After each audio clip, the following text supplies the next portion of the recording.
Today we're going to talk about solving exponential and logarithmic equations. Remember, an equation is something that has, it's a mathematical statement that has something on the left, an equal sign, and something on the right. So we're going to use two main properties, and they're the one-to-one properties. And it says if you have a raised to the power of x, and that's already equal to a raised to the power of y, since they have the same base, it must be that their exponents are equal. Similarly, with logarithms, log base a of x is equal to log base a of y. Since it's log base a, they're both the same base, it must be that the arguments, x and y, are equal. All right, so as long as we could set two logarithms with the same base equal to each other, now we could just look at the arguments. If we could set two exponential representations equal to each other with the same base, then we could just look at the exponents. Also, we'll use inverse properties. A raised to the power of log base a of x equals x. This is just the definition written in the most confusing way possible, but that's all it is. It's just showing that if you input x to a logarithm and then raise that to a power, you get x back. The composition in both orders gives us x. So log base a of a raised to the x, what power do we put on a in order to get a to the x power? Well, that power is x. And of course, I wrote down the definition here so we could see how these two relate, the inverse properties and the definitions. So we have several different ways we could follow these. First, we're going to try to use the one-to-one properties whenever possible, because they will be the easiest way to solve. Doesn't mean they're easy, just easier than some of our other options. So if I want to know 4 to the x equals 256, I want to find x. Using the one-to-one property, we could rewrite the right-hand side as 256. 256 is the same as 4 to the 4th power. Now that we have 4 to the x equals 4 to the 4th, since they have the same base of 4, we know that the exponents must be equal, therefore x equals 4. And we can check it out. 4 to the 4th power equals 256. We kind of solve it right in here. So this seems like a weird example, but this is what we try to get everything to be like. This is our perfect example. Part B, 1/6 all to the x power equals 216.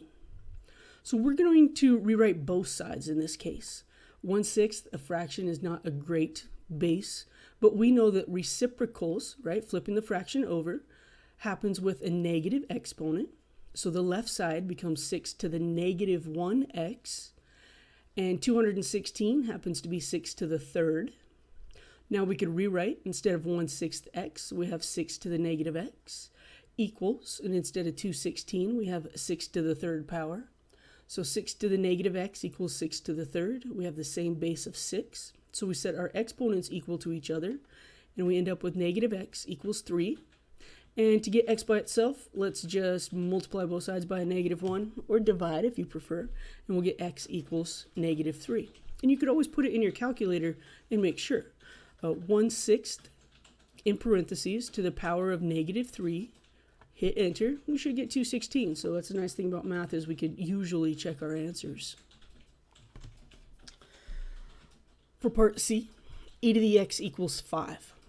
5 is 5. 5 is a great number. E, so I know some of you are still struggling with E, but it's definitely not a counting number.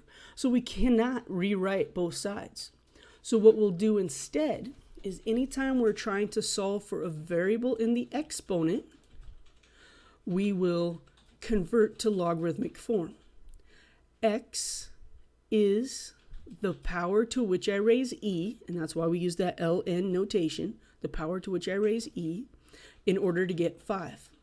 And this is a great answer. This is the exact answer. You should only pull out your calculator and find the decimal representation if the instructions in the problem itself says round to x number of decimal places. Well, x is probably a bad example. Round to 3 decimal places. Well, then I'd grab my calculator, natural log of 5, and I'd enter it and I'd find my decimals. But for right now, these exact answers are what we'll be looking for. Natural log of x equals -2. Similarly, there's no way I could rewrite the right-hand side in logarithmic form. So to get the variable out of the argument of the log, we're going to convert. Remember that natural log is a base e. So natural log of x is the same as saying what power do I put on e to get x? And that answer is right here. It's -2. So this is e to the -2 equals x. And I'm going to do a horrible scroll right here to remind us of the definition. This might be a good idea. Write down the definition on a note card, have it next to you as you listen to the rest of the lecture. So ln is the same as log base e. That's why it changes to e to the -2 equals x. Scroll back down. And e to the -2 is a great answer. That's our exact answer. If you wanted to know the decimal approximation, then we would grab the calculator. Do not put a decimal approximation in unless it specifically tells you how and where to round. All right. Let's use numbers we're a little more comfortable with. Log base 4 of x equals -2. This says -2 is the power I put on 4 in order to get x. Using the definition, literally it translates as 4 to the -2 equals x. And because 4 to the -2 is a set of numbers that we know and understand, we know that negative says take it to the denominator, or at least cross the fraction bar, depending on where the negative exponent is. 1 over 4 squared is 1 over 16, and that is our x value. All right, next set of examples. We're going to solve the exponential function algebraically and approximate the result to 3 decimal places. Now it tells us to approximate, so now in order to finish this, we have to use our calculator. But we're always going to leave it as exact as possible until the very end. In problem A, e to the x equals e to the x squared minus 42. Well, they're both exponential functions. Both have a base of e, so the one-to-one property tells us that x must be equal to x squared minus 42. Fantastic. There's no exponentials in it. Well, there's an exponent, but no exponential functions here. So we could treat this just like any other quadratic equation. To solve a quadratic, we set it equal to 0. And then we factor or use the quadratic formula, your choice. When I move the x to the right-hand side, I'm going to subtract x on both sides. 0 equals x squared minus x minus 42. And then I can factor. Two things that multiply to give me 42 that have opposite signs and are different by 1 will be 7 and 6. And the negative x tells us the 7 will have the negative sign. So we'll have 0 equals x minus 7 in parentheses times x plus 6 in parentheses. And the zero factor property tells us x equals 7 or x equals -6. And though I didn't do it here, I didn't show the check, it's always a good idea. Put 7 in. Do e to the 7th, and then e to the 7 squared minus 42, and make sure you get the same answer. And then try it with -6. Put in the left-hand side with x at -6, put in the right-hand side with x at -6, and make sure you get the same answers. Part B.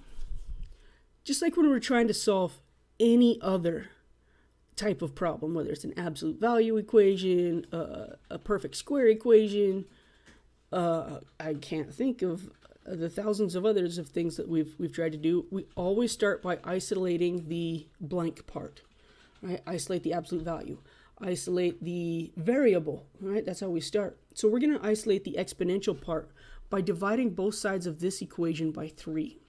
So 3 times 4x equals 36. We cannot multiply the 3 times 4x because the 4x is encumbered, right? It has an exponent going on here. So I can't move on to multiplication because the exponential is saying, oh, wait a minute. So instead of trying to multiply here, which we cannot do, we divide instead. So let's divide by 3. 4 to the x equals 12. 36 divided by 3. We cannot rewrite 12 as a power of 4, right? Because 4 to the first is 4. 4 squared is 16. We'd have to guess to get 12, and that's really not what math is all about. So once we have 4 to the x equals 12, and we cannot rewrite it in terms of the one-to-one property, we'll always convert to logarithmic form. Anytime the variable is in the exponent, switch to log form to isolate the variable. I'm going to say that again. That's important. Anytime the variable is in the exponent, switch to logarithmic form in order to isolate the variable, because this equation right here, 4 to the x equals 12, literally says x is the power, log, I put on 4 in order to get 12. Now, x equals log base 4 of 12 is a great answer. That's the exact answer. But our instructions tell us to approximate to 3 decimal places. So I'll use my change of base formula from an earlier lecture, log of 12 divided by log of 4. When you're using your calculator, because I doubt you're doing this by hand, when you use your calculator, make sure you put parentheses around the 12. It should prompt the left-hand side parenthesis. Make sure you close it after the 2 before division, before hitting log, and then close it after the 4. And we'll see that that value is 1.792. Make sure you can operate your calculator as you're doing these examples, because when it comes time for the homework, you want to make sure you're using the right sequence of buttons. For part C, 8 e to the x equals 81. Again, we'll isolate the exponential part, so we'll divide both sides by 8. 81 over 8, I'm not even going to use the decimal. I know that eventually I'm going to use my calculator. I'm going to leave this as exact as possible. I'm going to leave the fraction. I know many of you don't like fractions, but really, you need to let that go. If e to the x equals 81 over 8, we can take the variable out of the exponent by converting to logarithmic form. X is the power to which I raise e in order to get 81. And I'll enter this into my calculator and get 2.315 as an approximation. If I would have approximated my fraction, 81 over 8, then I would have gotten a different answer at the end. And that's why I don't put any decimals in my work. I only use the calculator at the very end in order to make the approximations. Part D. 7 to the 4 minus x equals 382. Now, when I was writing these notes, I probably looked up to see if 382 was a power of 7, but I'm pretty sure it's not. And if you're not interested in finding those, you never have to use the one-to-one property. Just sometimes it's easier.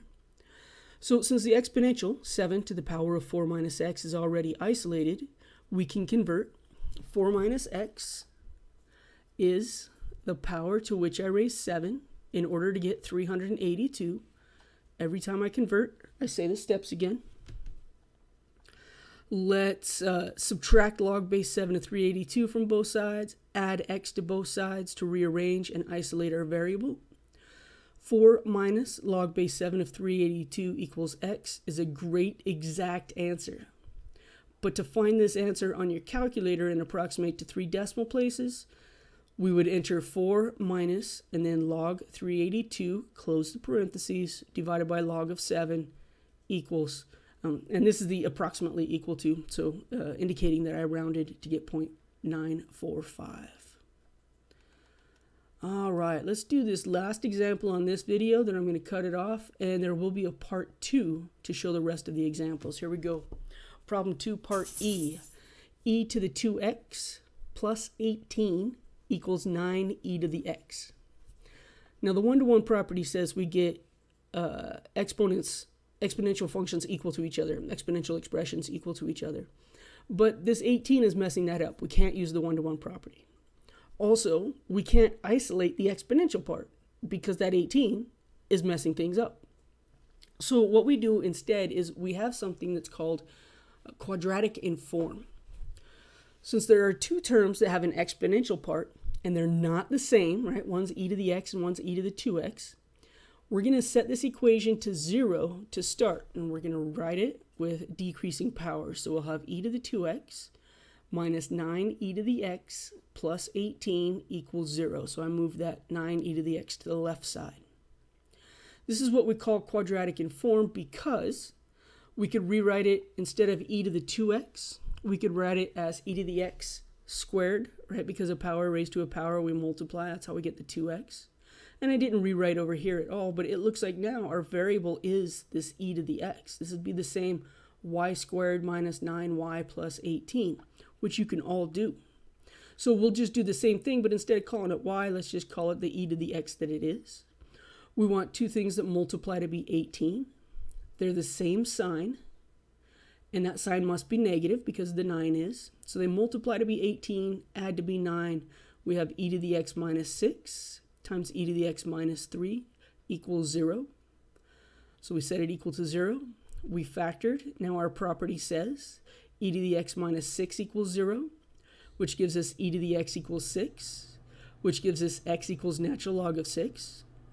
And we have e to the x minus 3 equals 0, which gives us e to the x equals 3, which gives us x is the power to which we raise e in order to get 3. Remember, e and natural log are inverses of each other.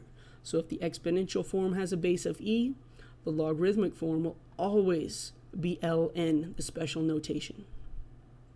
Now that we have our answers, x equals natural log of 6, that's the exact answer. We can type it in our calculator and get the approximation. And x equals natural log of 3, we could type it in our calculator and get the approximation. All right, you should always check these answers too. You could go back to the original. Save this value, 1.792 for x. Do e to the 2x plus 18, hit enter. Then do 9e to the x, hit enter. And if they get the same values, you know that's a keeper of an answer. And you could do the same thing for the natural log of 3. All right, that's it for part 1. Part 2 will be the second 2 pages of this lecture.